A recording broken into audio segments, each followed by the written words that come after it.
Hey, welcome to the Happy Rant podcast. I am Ted Cluck, joined as always in studio by my good friends, my partners in radio. We are passionate about radio, boys. Barnabas Piper and Ronald J. Martin are the two partners in radio. I got ahead of myself there. That's why I'm so excited to do radio. I was gonna say it's tough when you're just enthusiastic. It really is, man. I'm like a dog on a chain here. You know, get me into the studio, doggone it. If I was gonna come up with 5 adjectives for you, enthusiasm would be like 2 out of the 5, I think. Oh, absolutely, dude. It's all this business and like leadership book stuff I've been crushing lately. I've been crushing my days. I've been crushing a lot of books. Making moves, boys. But no moves this week, I dare say, have been bigger than our boy getting his new computer. Baby, tell us about your new laptop. Yeah, I mean, we have so many topics on hand. I mean, what we need to do is start talking about my purchases. Yes. So, we'll do a whole. I mean, it's just a super exciting, new MacBook Air that is, dare say, identical to the last 2 I had, except this one is working. Nice, babe. Yeah. It also sounds better. I don't know why, but something about this new laptop just brings out the resonance in your voice more. Yeah, because new always sounds better. New looks better. It sounds better. It feels better. New everything is always better. See, that's funny coming from a nostalgic guy. Well, I know, but I mean, when it comes to like things like this, I'm kind of a new guy. You don't go vintage on your laptops. Now, are you gonna photograph that bad boy? Is it gonna like appear next to a scone and a cup of coffee on a front porch? Has that happened yet? I don't know. See, we talked about this. Because we talked about this last week. I'm not like the tech stuff doesn't fascinate me. I just want it to work. I don't really care. Yeah. So. Now I have a question vis-a-vis the new laptop. Are you like a stickers on the laptop guy? Is that absolutely your deal? Not? Absolutely. No. Okay. No. I'm a stock guy. I like everything to be original condition. Original stock condition. Yeah, that's my vibe. So. Yeah. That way, if you throw that bad boy on eBay later, like sermon used, you know, do you think there would be a market for your old laptop? Hey, Ronnie Martin, like 2.5 book manuscripts were written on this bad boy. Yeah, I mean, if people just wanted something that doesn't work and be able to get it and to get a bunch of like old like Word documents on my desktop, I mean, they can actually write me and ask me for those, and they can get them. But if they want that, it's all. So, are you trying to throw that out to our listeners right now? They could also just buy your books. There's that option too. There is that option too. Or a bunch of book proposals that never got deals. If they want those, they can have them. I think you lead the league in book props. Like, how many props do you have on that old laptop? Let's set an over under, and me and Pipe will again wager on it. It's not that many. I would say under 12 over 7. 12. Wait, that's not very many? That's so many. Is that that's a lot? Like one a month for a year. No, that's for the last like 4 or 5 years though, that's a lot. I don't know. I've never done a book proposal for a book that I didn't publish. Because you're better than me. I don't know what to say. We talked about this a little bit last week. Some of it's just I don't get to the point of doing the work of a proposal until I'm 100% sure I want to do it and ready to cross the finish line. That's how I work my ideas out, is by kind of generating a prop. So, maybe speaking of props, any traction on the stuff that we talked about last week, man? Oh, the big news, the mysterious. Yeah, the mysterious stuff. We kept it a little mysterious. No, not yet. That's going to be more of like a June. We'll get some breaking news on that probably like June, maybe July or something like that. So just hang tight. Just hang tight. Yeah, absolutely. Yeah, playing the long game on that one, baby. What about Pastoral Musings? Same deal. That one, yeah. So I'm just waiting to hear back on. That's sort of in the ideas kind of stage and phase. Okay. So we'll wait to hear back from Wolgs on that one, and we'll.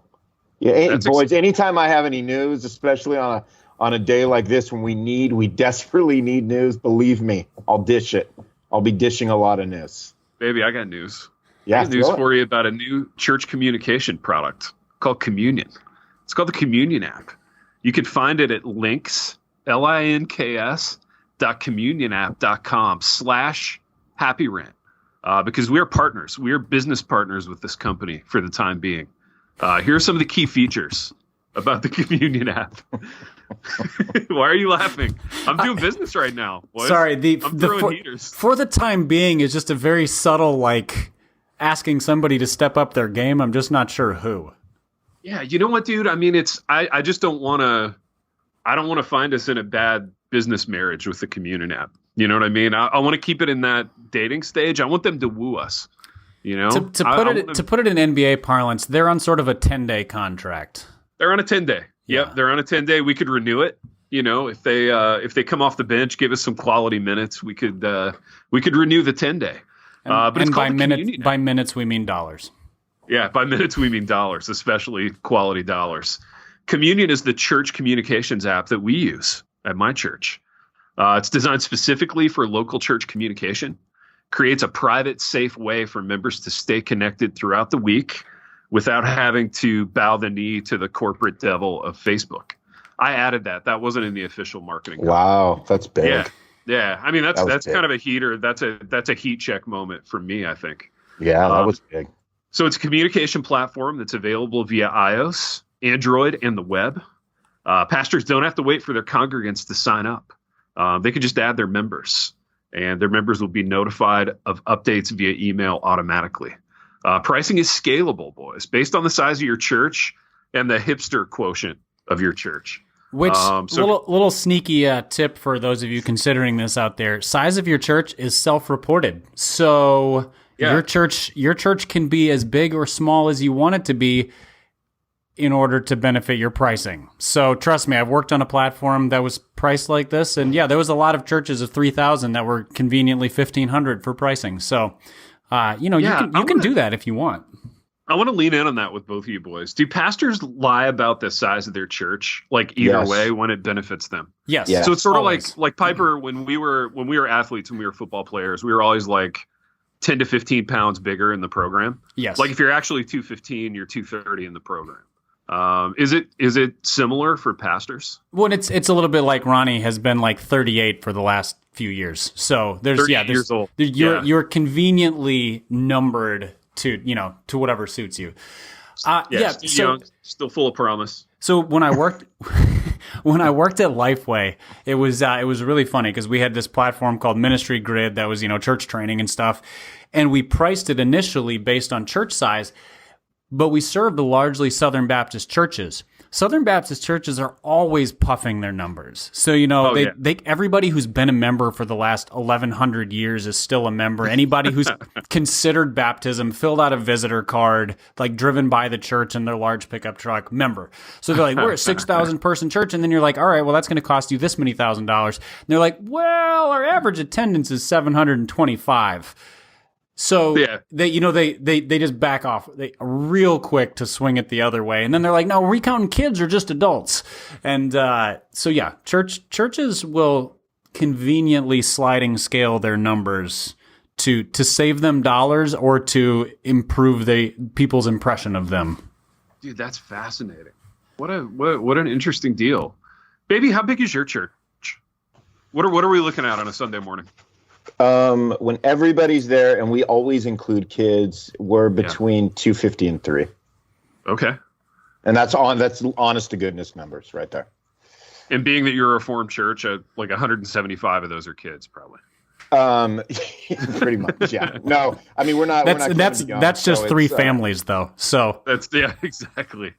We're not like we're a small R, with parentheses, Reformed church, right? So because of that, we don't have quite as many kids as we put the capital R and everybody wears a cape when they come in through the front door. Yeah. Reformed on their chest and on their back, So we don't have quite the large number of kids that. Small R is an important distinction, isn't it? Small R for big R. Absolutely. It's small R for big R, right? Absolutely. Yeah.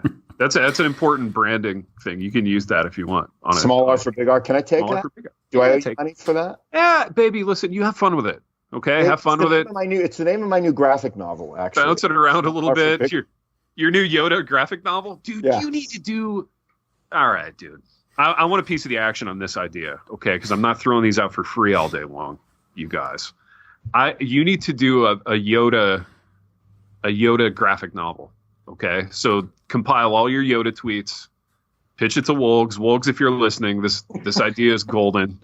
I want half. I want half the take on this thing. But like pictures of Yoda, you may have to like communicate with George Lucas on that. I don't know what the rights are like, but George are tight. He's not going to mind at all. Pictures of Yoda with little like voice bubbles saying the tweets. You know what I mean?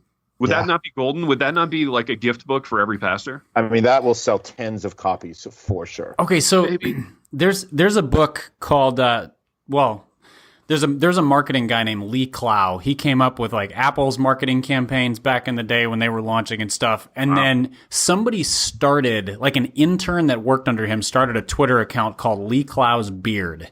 And it's just all marketing quotes from him. And so it's all just straight up marketing Yoda stuff, which was then turned into a book. And it's one of these like pseudo coffee table books. Like you might see it in a corporate executive's office in the little meeting table in the corner of the office. And so it's all graphically designed and photos and different things, but it's all tweets. It's nice. And so that's kind of what I'm picturing, but with a strong like rural Instagram theme as opposed to like corporate office theme. Like lots of wooded lanes and warm cups of coffee and baked goods in the background. I don't have to tell you this, but the work has already been done on this thing. You've already been doing the hard tweeting work. So it's almost like co-authoring with yourself. It's just compiling is what you're saying. It's just compiling. Dude, let me read one of these Lee Clow tweets and see how close it sounds to Big R's Yoda work. I think you're going to find some overlap here. Here we go. Lee Clow's Beard, February 15th, 2011. Imagine what could be, discern what should be, then help make it be. That's deep, dude. Yeah, that is good. That's deep. Yeah, that's big. I don't even know if Ronnie tweeted that, his church would be like 600 people in 7 minutes. You've missed like the boat. A real 600. Just retweeted it. Yeah. Well, 600 not counting kids, because that would attract people who are never going to have kids. It's so weird. Okay, can we just lean into that for 1 second? I've always like the weird not counting kids as if they're not people has always astounded me. Like the whole thing, like was that with kids or without kids? Like, of course it's with kids. Like they're part of this gig. Like, what do you mean with or without? Yeah, but they don't do anything, dude. They don't bring anything to the table. You mean they don't contribute tithes? I mean, they technically exactly. Yeah, well, it's just I don't know that whole mentality was it's murky. Really, what they should do is count people who cost the church money, not giving units. You're like, you know what? You've eaten more than your fair share of graham crackers. You count 1.5 times. Yeah. So if that's the case, we got a mega church going. I mean, that's what you got a little hipster. You got a hipster like shiplap nursery going on there at the facility. Yeah, of course. Yeah, we got a few of them. Nice, baby. Yeah. Dude, what does a hipster church nursery look like? I've only got like experience with like normal church nurseries where there's like I don't know, like the tacky mural painted on the wall and stuff. What does a hipster nursery look like? It looks like the kids section at IKEA.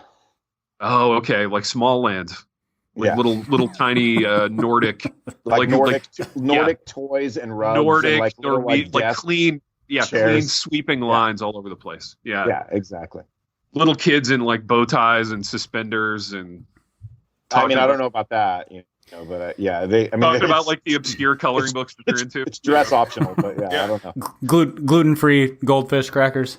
Gluten-free goldfish, Kraft apple juice. Yeah, Kraft apple juice, a multicolored. Well, they actually have a hand cider press in there to get the kids' juice. You got to work in a cider press. I love it. Yeah, we have a hand cider and sanitizer press now in the kids' section. Yeah, it's great. Well, it's perfect. The sanitizer is actually distilled corn alcohol that somebody made in their shed because Purell is, that's big pharma. We don't like them.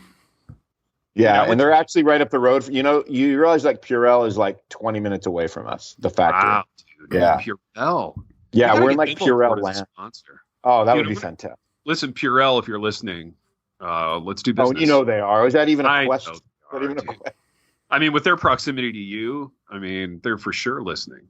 All right, so next week we're going to have Purell on as a sponsor. Yeah, that's going to happen for sure. Boys, do we have, here's my question, man. Do we have, like, if we had to come up with something deep to talk about just right now, like what would be the first thing that comes to your mind, Big T? Baby, are you feeling a little like you want to go deep today? Like with the time that we have remaining, which is not. I feel like we've had some eps in recent weeks where we've kept it light and fluffy, and I think that's good. But I would say let's take a dive. All right, I've got one. I've got one for you. Always producing. All right, Pipe's got one. This is a real genuine, like, all of us are going to be figuring this out thing. So our church has made the decision to reopen for services in a limited capacity in a couple weeks. Although at the time this releases, it'll be in a few days. So arguing and debate begin. Pipe. Yes, exactly. So, the questions of like, will you be requiring masks? Why are we even reopening since we can still meet online?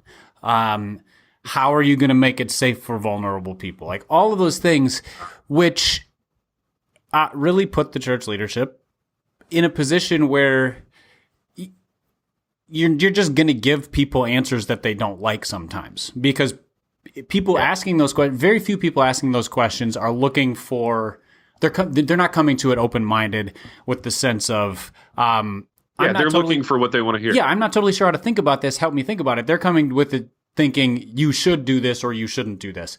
So you're going to make very few people happy. Right. With any decision you make. Right. So there is the deeper topic, is navigating, like, how do people come to church in a way that they're not the angry ones? Like, okay, what adjustment needs to happen there? And then on the church leader side, what are good ways to handle this so that, you're not trying to appease people. You're trying to like lead them out of their sort of staunch misconceptions or staunchly held their convictions. Selfishness. Yes. We're allowed to say selfishness.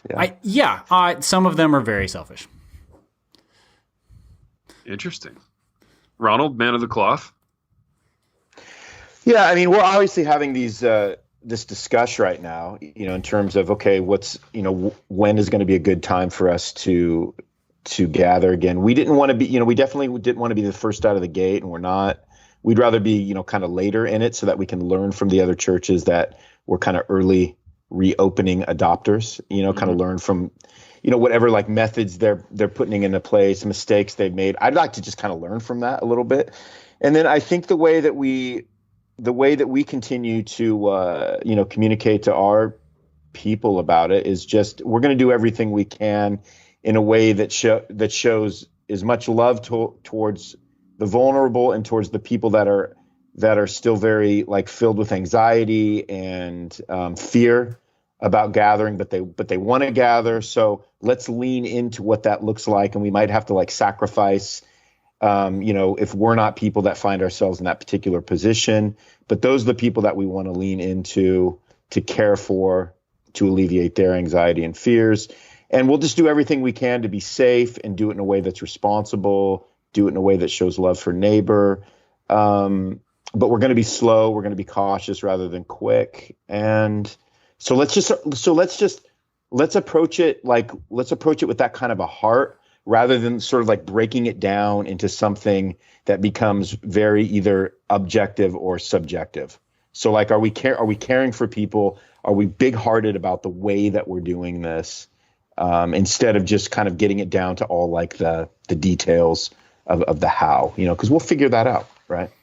So I don't know. Piper, what did he just say? He said that's unassailable. I know that, but I don't know what the H he just said. Put others' best interest before your own, and be humble, and nobody love the Lord your God with all your heart and love your neighbor as yourself. Yeah, that's what I meant. And nobody really knows what we're doing, including the people who are certain they know what they're doing. So be gracious. All right, Ronnie, follow-up question for you. How will you handle this, knowing that this whole virus thing is, so politically polarized that whatever move you make as a church will be attached to like the right-wing evangelical as it's perceived from the outside? So you decide to reopen. This is like crazy evangelicals denying that the virus is real and whatever else. Like, how does that play into your thinking? Well, I just always call that out. So like, instead of like not talking about that aspect of it, I just talk about that aspect of it. And I just say, hey, we're not going to be the church that goes that makes this a political thing or talks about it from the standpoint of it being political. And we know that you guys out there have a position and an opinion of it that will cause you to lean into one of those views. But we're like, that's not where we're going with this. So again, make sure that you're checking your heart in all of this so that whatever political view you take doesn't negate you loving your neighbor and being kind and actually maybe sacrificing your political opinion for the sake of somebody else's, fear and anxiety. So like, we're just not going to do that. I just refuse to do that. So I don't know. What? Actually, I like that answer because somebody raised that question to me about how we're going to handle it. And my initial response internally was to kind of feel like, that's terrible, and kind of made me panic. And then I was like, oh, wait, that's nonsense. Like, you don't have to accept the premise. You can just be like, actually, that's false. There's nothing about that pertains to what we're actually doing. And you can't help people's perceptions, but you can't. No, for sure. But you can out and out deny a premise that's nonsense and just be like, no, that's, we're not attached to any political party. There's not actually anything political going on in the reopening of a church. It's right. It's based on an entire different set of convictions. I just feel like if you don't even give it, if you don't even like give it like room to be like discussed and sort of hashed out and room for it to even like, ruminate, just like immediately just kind of take it and go, there it is. We're throwing that out directionally. That's not where we're going. And we just kind of move on with what we know to be true about what it is that we're doing, which is, we just want to gather in a safe way, in a responsible way. And we want to love each other in the way that we're doing it. Let's just do our best. I mean, what else can we do? Let those other churches, hash out their political proclivities through it, but we're just not going to do it. But and it's going to get easier every week, right? I mean, if I can get my car and like, if I can drive to TJ Maxx and get a new shirt, with a whole bunch of dirtbag strangers breathing on me, then I'm going to feel more comfortable going to church. You know what I mean? So like, it's going to get easier as churches aren't the only ones obviously making this decision. Yeah. And I think that's absolutely true because again, as things get back to quote unquote, like normal in terms of our everyday reconnecting with people. I mean, church, that'll just be something that will find kind of a new routine and a new normal. The first couple of weeks might be awkward, but it's like anything else. Everybody will like acclimate to it. And I think, but again, if everybody's coming into it sort of with this preconceived, notion of what it should be or what it shouldn't be, and then you kind of have some anger and discontentment that goes along into that. That's what I think we have to speak into constantly and just say, we're just not gonna, that's just unacceptable because that's not how the church is, that's not what Christ is, told us how to be and what it is that we're becoming in that. So I don't know. I mean, it's, what's idealized, but yeah. I got a heat check question for both of you. What's the Dem Republican breakdown in your churches? Oh, Judas. If you had to just like throw some percentages out there, because ultimately like that will be the driver for how people respond. We'd be 80-20, 80 Repub, 20 Dem. Sure. I'd say we're probably closer to 50-50, maybe 60-40 Republican, just because, but I should say 60-40 leans conservative. I think there are, people have sort of disengaged from the parties to some degree, but it's a much more even split. Like we sent out a church survey to kind of gauge people's, how they intend to plug back in as we reopen. And it was about a 50-50 split in terms of people who were like, yes, let's do this thing, and others who were like, wait, that seems really potentially risky. So, okay. And both, very few were making any sort of like acerbic comments about anything, but just you can kind of get a sense based on that, and then based on people's social justice interactions and things. But yeah, I'd say 60-40 conservative. But are your Pipe? Here's my question, man. Are you like we would have like conservative leaning quote unquote Democrats like in our Congress? You know what I mean? So it's like when I say Democrat, I almost have to qualify that because they would be more on the the conservative end of that as well. So it's not the way that we would really think of those definitions. And when I think of it, I think much more in terms of, your classic understandings of like big government, small government, states' rights versus federal government, those kinds of things. And then social justice being another big one, which has become a dividing line where, generally speaking, the Republicans are a little bit more anti-social justice, social program, and Democrats are a little bit more in favor. But yeah, there's not a lot of out and out progressive, people politically or theologically, just because that's, theologically, there's just not a lot of, that just wouldn't vibe with what the church believes. And it's rare to find a very progressive political person who is very conservative theologically. So I don't know why that is, but that's as true as it is to tie like the Southern Baptist Convention to the Republican Party. It seems like both sides theologically and politically are tied together and somewhat polarized.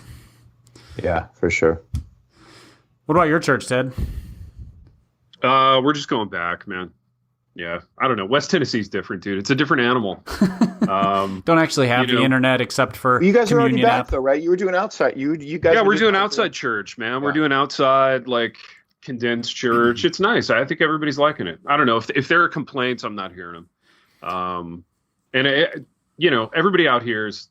I don't want to speak for everybody because we have our downtown kind of midtown hipster crowd too. But most people out here are like, yeah, let's get everybody back to work.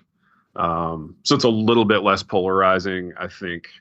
Even so, our guys were, our guys were early to close back when this thing was a lot more scary and it was a lot less certain what would happen, But yeah, we're back, dude. I'm really happy. I'm really excited to be back.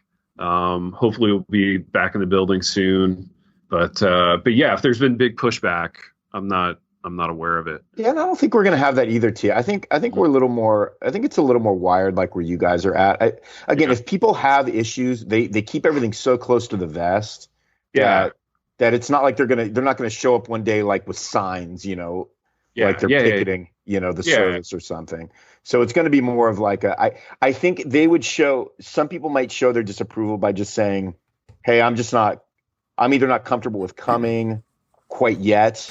Yeah. I'll hang back and do the live stream for a little while. And so we're guessing there's going to be some of that as well, but I think everybody's going to play ball. Yeah. We did our best and we'll, as we've tried to communicate to make clear that we're not like, coming back is not real worship while staying home is subpar. Exactly. In this sort of weird, divided, uncertain kind of phase to be like, yeah, if you decide it's best to stay home because of caution or whatever, like that's good. If that's where your conscience is, that's a good decision.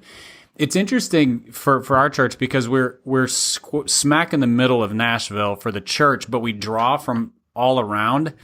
And Nashville itself has been much more cautious, so a little bit more like politically liberal, which means more cautious in terms of closings. And the surrounding counties tend to be much more conservative politically, which means much less cautious in terms of closings. So there's even a divide that way where the closer people are to church living wise, the more they kind of reflect what the Nashville mayor has recommended. And the further out they are, the more they're like, we've been open for a while and we're ready to go. And so even that creates a little bit of friction because the Nashville mayor would prefer to have no churches meeting in the city for a little while, but he's not closing us down. He's like, follow the governor's recommendation. But so there's, it's just an interesting, weird tension that I don't think it doesn't need to be a conflict, but it certainly could turn into one. Dude, even the rich people in Nashville, a lot of liberals. Do you see that? Yeah, I don't know. I'm just trying to understand the city. It's a weird city. Well, first of all, Nashville itself has a ton of imports. Ton of people from Chicago, New York, Los Angeles, and those, largely very progressive cities.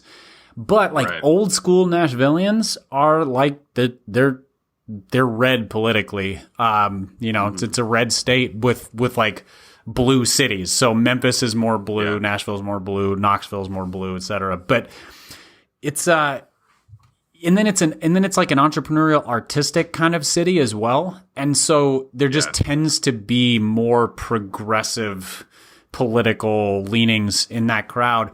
But the moment you get outside of that area and you just get into like older money and the suburbs, yeah, it's pretty conservative. It's a lot of Trump Pence stickers. It's God and guns and whatever else. So it's a weird city. Nashville's weird in that way. Yeah, totally, man. Totally. I don't know, boys. Was that deep enough for you, Ronald? I feel like it wasn't. I feel like it was more procedure than depth. You know what I mean? No, I mean, it was fine, boys. It was good. It was great. I'm satisfied. Baby, what's on your heart? What's on your mind, man? Seriously, let's get there. Let's get it. All right, I have another question for Ronnie that maybe is a little deeper. Yeah. I want Ronnie to describe for us people's inclinations towards reopening the church based on Enneagram number. Oh. So like dig into the souls of 1 through 9 and how they will respond. We can help ourselves this out. So this isn't like on you. I don't know that we have the time. So let me reverse engineer an Enneagram 9 who is like the guy that hates confrontation and just wants everybody to get along. I mean, he's going to be there. I mean, dudes, they're just going to show up. Whatever you guys have. He's like, Ronnie, whatever you guys decide. Whatever you guys decide, we're all in. Tell us what to do. What if his whole small group is like, no, we're not going. We think this is crazy and risky. Well, then that's going to create conflict, and he's going to be like, I don't know what to do. I just want everyone to be happy. That's classic Enneagram 9 right there. Enneagram 8. Well, I don't know. You tell me, Pipe. Where are you at with that? Well, an Enneagram 8 is going to very boldly do the thing that he is certain is right, whichever one it is. So if he thinks opening is completely foolish, he's going to just blast the church for opening on Facebook, Twitter, whatever. If he thinks the church is right for opening, he's going to be the first one in the door, inviting all of his friends, rolling his eyes at those who are disinclined to come for caution's sake, which means the Enneagram 8 has to be very careful not to be the alienating force.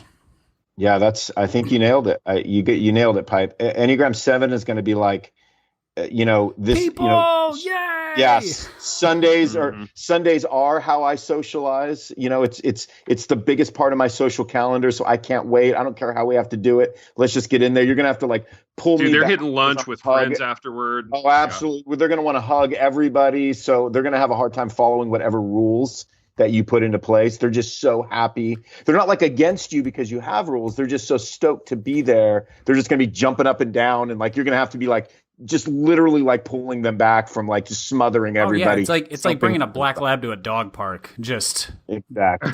just like wiggling with anticipation and the ability to like jump on and show affection to everybody. They're going to be so pumped. Enneagram 5 is going to be... Wait, we skipped 6s.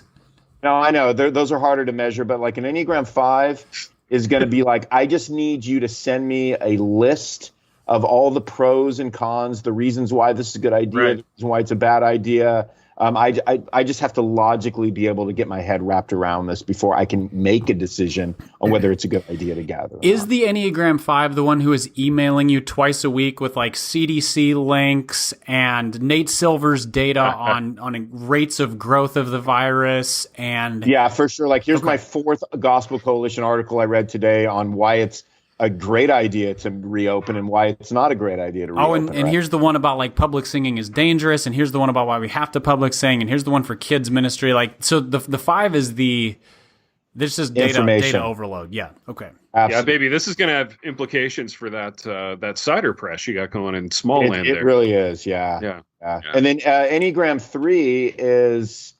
Maybe what about 4s? What about you? I don't know. That one's a little harder to work out. I'm working it out. Enneagram 3 though is like, hey guys, here's the method behind it. Here's like 19 things that we need to make sure we've rehearsed, practiced, all the sanitizing stations. I can handle that, by the way. Because we got to be the best at this. Yeah, we have to be the best reopening church. Absolutely. Yeah. Like seriously, I already have like 9 teams assembled that are going to do like, that are going to like sterilize in between like the 9 services that we have to do, because we do have to do 9 services. We have to do the most services. We have to do the most services. Yeah. So That's that. Yeah. So that Enneagram 3, but those dudes are going to be super helpful. You know what I mean? Because they're going to keep it all in order. Unless they think that the pastor's method is not good.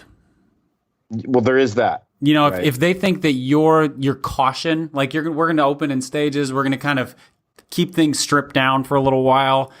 They are potentially the ones who will cause some friction and maybe undermine that a little bit.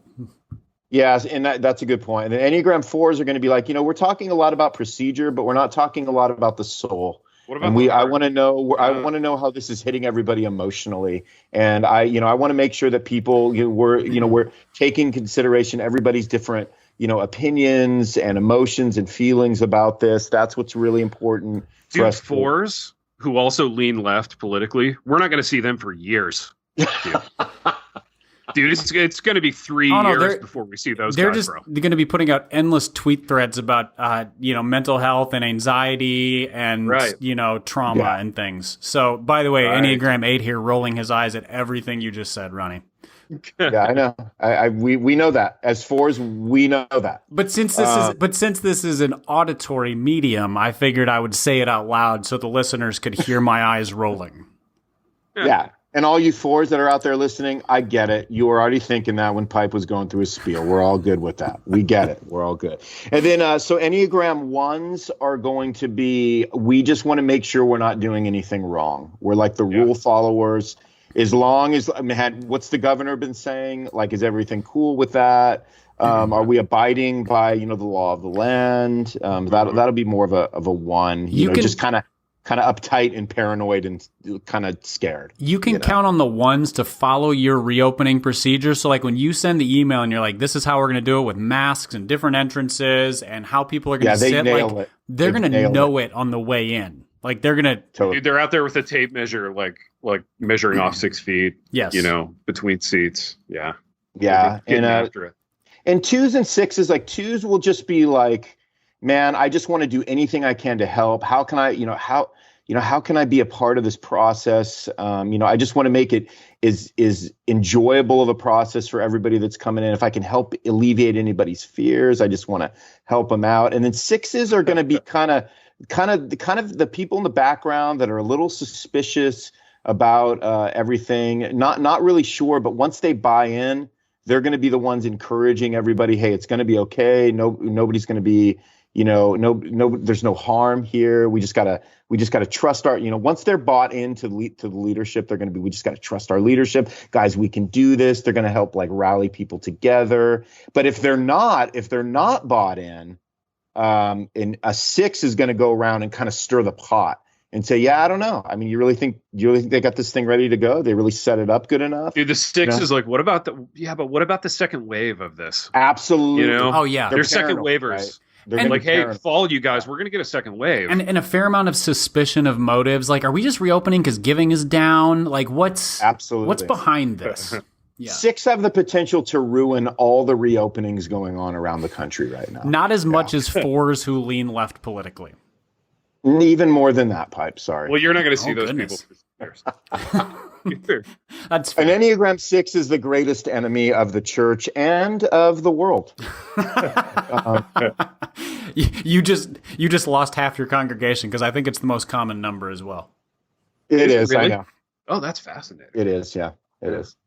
But I don't know. Did that help, boys? Was that a little Enneagram training there for us? Maybe that's what you wanted. Do you feel good after kind of digging into the motivations and actions and souls of the people of the church? Pipe, you know what's weird? I hadn't really thought of it in the way that you just laid it out. So I actually think it kind of was helpful because, I mean, we've done Enneagram training at Sub, and like it kind of gives me an idea of where some of these people are going to land. So that was really helpful. Baby, here's what Piper has done for you. He's given you, so every morning you get up, you brew up some craft coffee, grab a little scone, and do your quiet time. You've now had your Enneagram quiet time, too. I really have, I know. Because you spend a little time in the Word and a little time in the Enne every morning. Absolutely. That's the routine. I mean, the Enne is part of our new spiritual disciplines, for sure. Until I've kind of drunk deeply of the Enneagram, I don't feel like I can really start my day. Yeah. Well, boys, this has been I don't know. I don't know what this has been. Yeah, dude, it's been some half-hearted radio. This is going to be the one, like, Pipe. I don't even know how you're going to describe this when you promo it next week. I mean, dude, it's funny because sometimes when we go half-hearted, half-hearted for us in the past has meant like some really good spontaneous stuff. But I think this one was truly half-hearted. You know, I think we all three just kind of nailed this one in. So that's what you could call it. It's just, well, we had the best episode ever. So do we just call this like the most mediocre episode ever? Didn't we already call one that? I don't know. Wait, you're asking me to remember what we've talked about on these things? I think we already had the most mediocre. No, we had the worst episode ever. Is this just the most mediocre episode? Yeah, the most middling. Had worst apps than this, obviously. Yeah. But. Did you know what the problem is, though, is like, and this is a real thing, there's equal parts nothing to talk about. And the only thing that's left to talk about is super polarizing politically. And we're all a little bit scared to go there, you know, obviously. Well, but and none of us, I mean, I'm probably the most inclined to attack any politically polarizing thing with an opinion. But even then, opinions and passion are not the same. Like, we just don't care that much. I don't think. I don't think there's a deep amount of like vested passion. We don't care that much. Thing. And none of us know anything. And I think because we're older, like we know that we don't know anything. So like, I'm not going to go 110 on some topic. I know the problem with getting older is, you just realize how much you don't know. I know that. And that's, exactly. It's sobering. So I know so much less than you guys. And it's not that I know less. It's just that I know less. Oh, well, that needs to go in Pastoral Musings, baby. Yeah, I'm not going to rest. That's a strong tweet for like the pastor growing into himself. It's like, I know less than you, not that I know less, but that I know less, and then you maybe just probably a little add homework. I want to see a Yoda tweet on that later. Yeah, no, it's coming. It'll come later. Yeah. Just give me a minute. Give me a minute. Yeah. Hang up. Can you end this? I would beg you to end this. Yeah. So that's my job. Yeah, we've done what we always do on this podcast. Everybody get the Dwell Bible app, drink some Redbud City coffee roasters, and until next time. The Happy Rant is brought to you by Resonate Recordings. If you go to resonaterecordings.com, you can see the full range of services they offer. So if you're considering starting a podcast, they are the ones we recommend going with. Again, go to resonaterecordings.com to see their prices, to connect with them and ask any questions, and to see what they can do to help you launch, edit, master, and improve your podcast. Again, go to resonaterecordings.com to see what they can do to help you launch and improve your podcast.